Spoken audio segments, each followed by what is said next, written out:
El precio de la inmortalidad.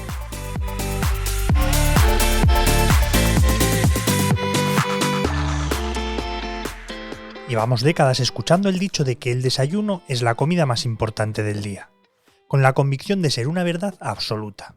Lo escuchamos en casa, lo aprendimos en la escuela y lo leímos en pirámides nutricionales que parecían incuestionables. Despertar, sentarse en la mesa y cargar energías, una secuencia casi sagrada, como si esa primera comida fuera el ancla del metabolismo o la llave maestra de un día saludable. Pero en los últimos años esa certeza ha empezado a tambalearse. La ciencia avanza, los hábitos cambian y lo que antes se consideraba un dogma hoy se discute con matices. Surgen nuevas voces, estudios que cuestionan el peso del desayuno en el equilibrio nutricional, prácticas como el ayuno intermitente que invitan a saltárselo deliberadamente y culturas donde el primer bocado del día ni siquiera figura como tal. ¿Estamos entonces ante un mito heredado? ¿O subestimamos la importancia de empezar el día alimentando no solo el cuerpo, sino también el ritmo interno que lo gobierna?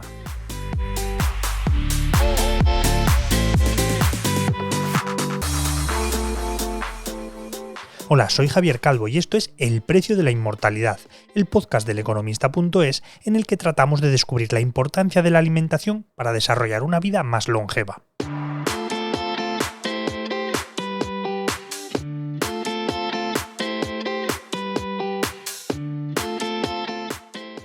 Contamos con la compañía de la nutricionista Judith Fernández Ibáñez, que además es experta en trastornos de la conducta alimentaria, para que nos ayude a resolver las dudas que tenemos sobre el desayuno.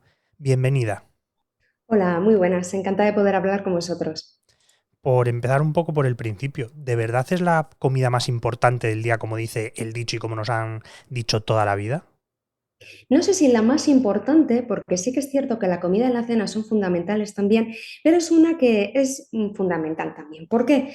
Porque al final ahí tenemos que pensar que desde que nos levantamos tras 6, 7, 8 horas de dormir y no comer, nuestro músculo necesita energía. Entonces, ¿qué nos va a dar una energía? Nos va a dar una energía un buen desayuno que va a mantener nuestra carga glucémica y nuestra glucosa bien estable para que tengamos energía. Entonces, ¿qué ocurre? Que lo más saludable sería que desde que nos levantamos tengamos hambre para desayunar, ¿no? Y podamos hacer un desayuno completo para así, digamos que el resto del día podamos funcionar correctamente. ¿Y qué tiene que tener un buen desayuno? Bueno, el desayuno es importante que tenga, digamos, son tres claves importantes. Lo importante es que tenga, primero, sea rico en fibra, con cereales 100% integrales. Cuando hablo cereales, puedo incluir un pan integral de masa madre de buena calidad, copos de avena, proteínas de calidad. Es importante que añadamos proteínas. ¿Por qué? Porque, en primer lugar, cuidaremos el músculo, fundamental para nuestra salud y para nuestra longevidad, ¿no? Cuidar el tejido muscular y también unas grasas de calidad. Si quieres te puedo poner algún ejemplo. Sí, por favor. Sí. Pues bueno, los cereales 100% integrales, por ejemplo, el pan integral, del cereal que se prefiera, porque muchas veces me preguntan si espelta, centeno, bueno, lo importante es que sea integral. ¿Por qué? Porque el cereal integral va a entrar lentamente a nuestro torrente sanguíneo, haciendo que tengamos una ventana de 3-4 horas de energía estable. ¿Por qué? Porque esto es como cuando decimos que hay que reponer la gasolina al coche, ¿no? Hay que ir. ¿Qué pasa? Que cada 3 horas y media, 4, nuestro cuerpo necesita energía. Y con este tipo de alimentos nos va a ayudar a que esa ventana de 3-4 horas podamos tener esa energía estable. Y bueno, luego, por ejemplo, las proteínas, ¿no? Las proteínas que nos van a ayudar a tener una mayor sensación de saciedad, como pueden ser el huevo o, por ejemplo, también poder añadir proteínas como atún, jamón de pavo, de buena calidad, queso fresco. Ese tipo de proteínas van a contribuir a saciarnos y también a cuidar el tejido muscular junto con, por ejemplo, las grasas saludables. Las grasas saludables también, por ejemplo, las que son grasas monoinsaturadas, como el aceite de oliva, el aguacate, que va a ayudar a cuidar nuestro colesterol, y las grasas poliinsaturadas, que además tienen un efecto antiinflamatorio, protegiendo el corazón, salud cerebral, como por ejemplo pueden ser las sardinas, el salmón, la caballa. Por ejemplo, eso sería también un buen acompañamiento. Y al revés, ¿qué es necesario evitar? ¿Qué hay que, bajo ningún concepto, introducir en el desayuno?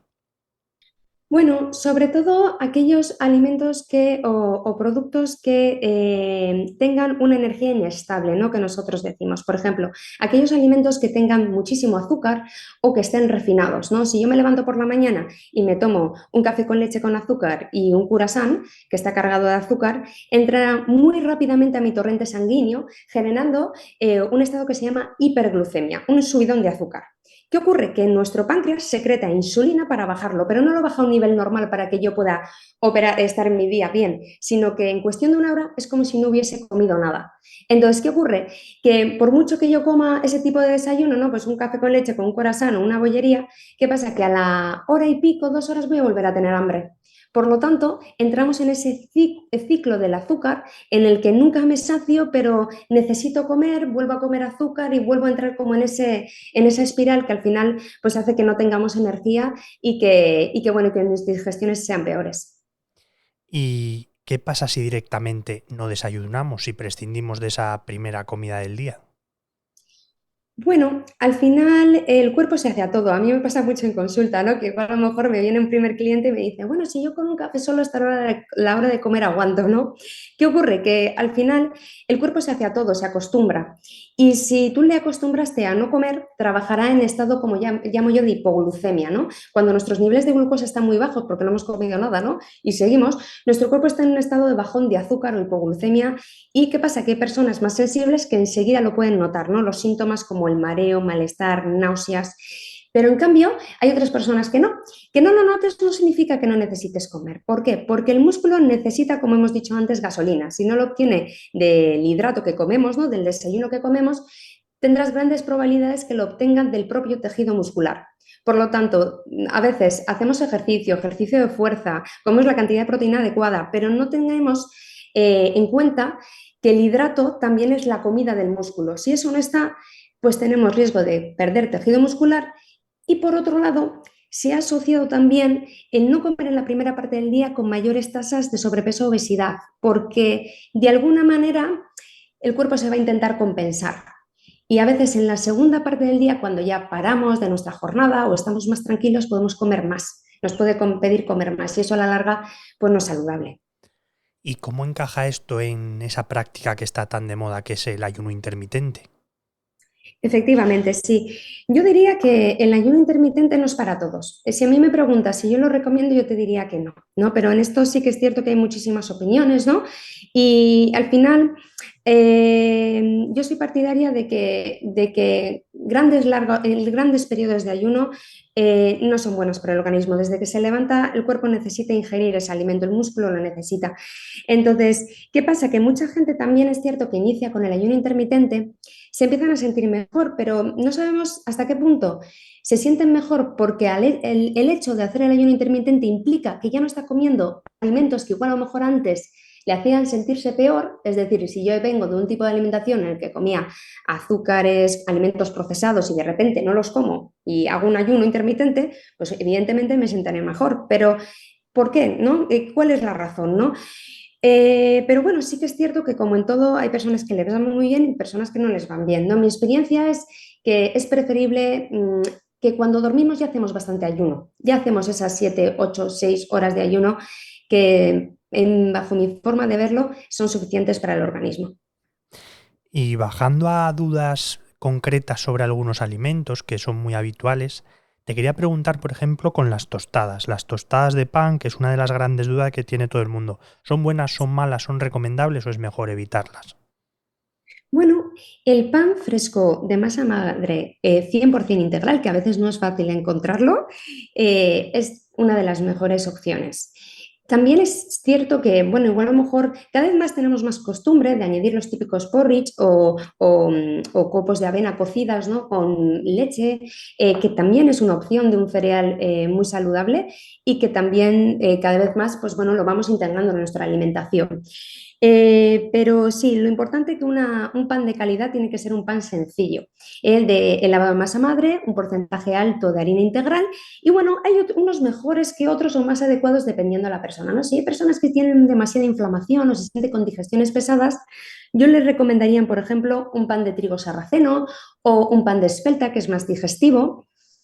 pero también centeno, trigo integral. El cereal depende un poquito de la persona y lo que en ese momento le viene mejor, pero sí que es cierto bueno, que mientras cumpla esas características que hemos comentado, es una buena opción.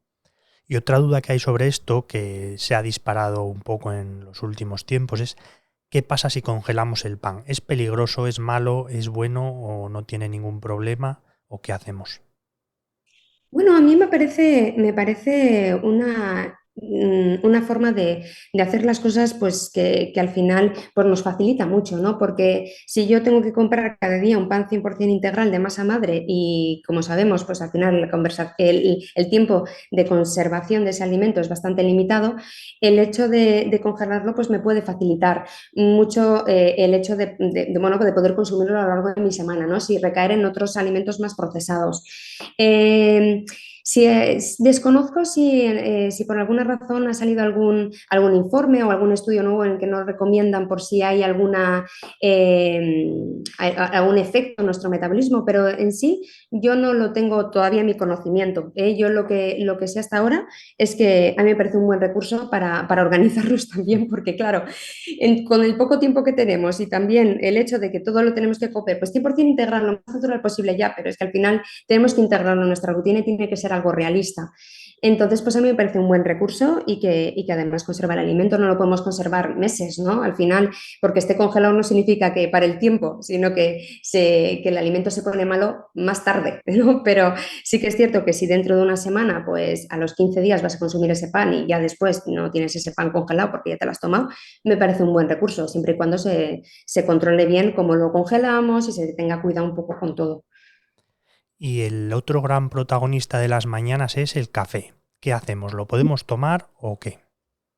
Bueno, el café sí que es cierto que si lo toleras bien puede ser un buen aliado. A ver, tiene antioxidantes y en muchas ocasiones pues puede mejorarnos también el foco mental. Incluso, bueno, en algunos estudios incluso les han visto, bueno, algunos beneficios. Sí que es cierto que tenemos que tener cuidado con la cantidad porque no deja de estimular nuestro sistema nervioso. Por lo tanto, claro, si me tomo un café al día y eso me ayuda un poco pues bueno, pues mejorar mi foco, encontrarme con un poquito más de energía, sobre todo si no he dormido bien y demás, y bien acompañado, porque ¿sabes lo que pasa con estas cosas? Es que a veces no comemos y tomamos café, que es algo que escucho mucho en consulta. Pues igual a lo mejor durante la mañana me tomé 3 cafés, pero ¿qué has comido? Nada. Ahí viene el problema. Cuando nuestro cuerpo necesita esos chutes de energía tan fuertes, ¿no? Me tomé 3, 4, 5 cafés, al final tenemos que mirarlo, porque igual a lo mejor tiene que ver con cómo descansas, qué es lo que comes antes de dormir, ¿no? Y sobre todo qué es lo que comes, que no te está produciendo la energía natural que deberías de tener. Entonces, bien utilizado me parece correcto, pero en cantidades pues muy controladas.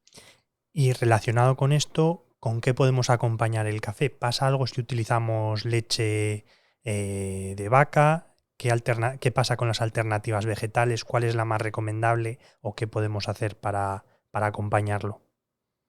Sí, este es un tema que al final, claro, dices, ¿qué es más saludable, no? Bueno, al final, la leche de vaca hay personas que le sientan estupendamente, pero hay personas que le sientan fatal.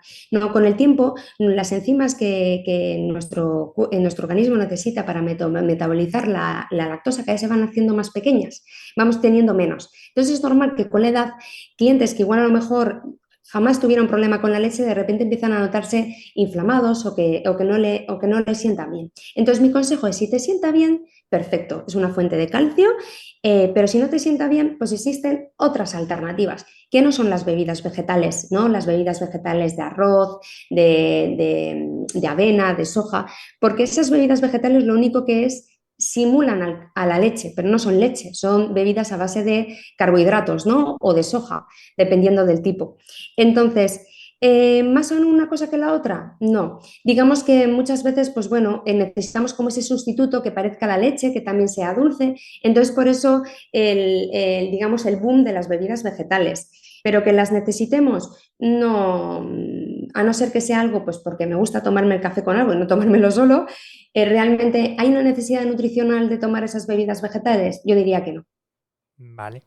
Pues muchas gracias, Judith, por acompañarnos, por ayudarnos a resolver las dudas que tenemos sobre la que se dice comida más importante del día y nos vemos en la próxima. A vosotros, muchísimas gracias. Un abrazo.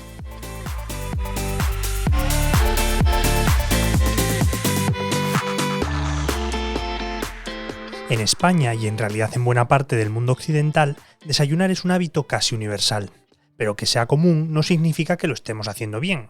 Bollería industrial, cereales ultraprocesados, zumos azucarados y cafés apresurados conforman con demasiada frecuencia un menú matinal que está lejos de ser adecuado. Atrapado entre la prisa y el marketing, más cerca de la comodidad que de la nutrición, es casi obligado repensar la situación de la primera comida del día. Nos acerca a esta realidad nuestro compañero Raúl González. Tras escuchar a nuestra nutricionista invitada, me gustaría ampliar un poco más sobre el papel fundamental del desayuno, con datos concretos y también observando muy de cerca la realidad que vivimos aquí en España. Primero, ¿por qué es tan importante el desayuno? Según la Sociedad Española de Nutrición Comunitaria, un desayuno equilibrado debe aportar entre el 20 y el 25% de la energía diaria. Saltarse esa comida de forma habitual puede relacionarse con peor rendimiento cognitivo, más dificultades de concentración y, a largo plazo, un mayor riesgo de obesidad y enfermedades metabólicas. Sin embargo, en España la realidad es preocupante. Hasta un 20% de la población adulta se salta el desayuno, y entre los adolescentes esta cifra asciende incluso al 30 o el 35%. En muchos casos, cuando sí se desayuna, se hace de forma incompleta o poco saludable. Bollería industrial, cereales azucarados o bebidas con exceso de azúcar, que generan picos de glucosa y no nos mantienen saciados. Entonces, ¿qué alimentos deberíamos incluir en un buen desayuno? La clave está en el equilibrio. Una fuente de hidratos de carbono complejos como pan integral, avena o frutas. Una fuente de proteínas como huevos, yogur natural, queso fresco o frutos secos. Y una fuente de grasas saludables como aceite de oliva virgen extra o aguacate. Por ejemplo, un desayuno ideal podría ser tostadas integrales con aguacate y huevo, una pieza de fruta y un café o infusión sin azúcar. Sencillo, rápido y completo. Ahora bien, hay una tendencia creciente de la que seguro habéis oído hablar, el ayuno intermitente. ¿Es compatible con una alimentación saludable? La respuesta es sí, pero con matices. El ayuno intermitente, cuando se hace bien y con supervisión profesional, puede tener beneficios, sobre todo en personas con resistencia a la insulina o sobrepeso. Sin embargo, no es para todo el mundo y tampoco debe usarse como excusa para comer más durante el resto del día. En definitiva, el desayuno no es obligatorio para todos, pero si decides desayunar, que sea de calidad. Y si optas por ayunar, asegúrate de mantener una dieta saludable y equilibrada en las comidas que sí haces. Lo importante, como siempre, es escuchar a tu cuerpo, informarte bien y, si es posible, contar con el acompañamiento de un profesional.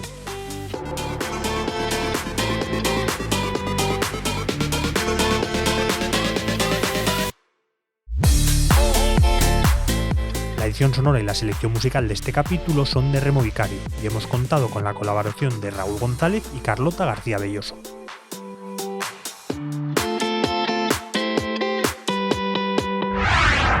El Economista Podcast.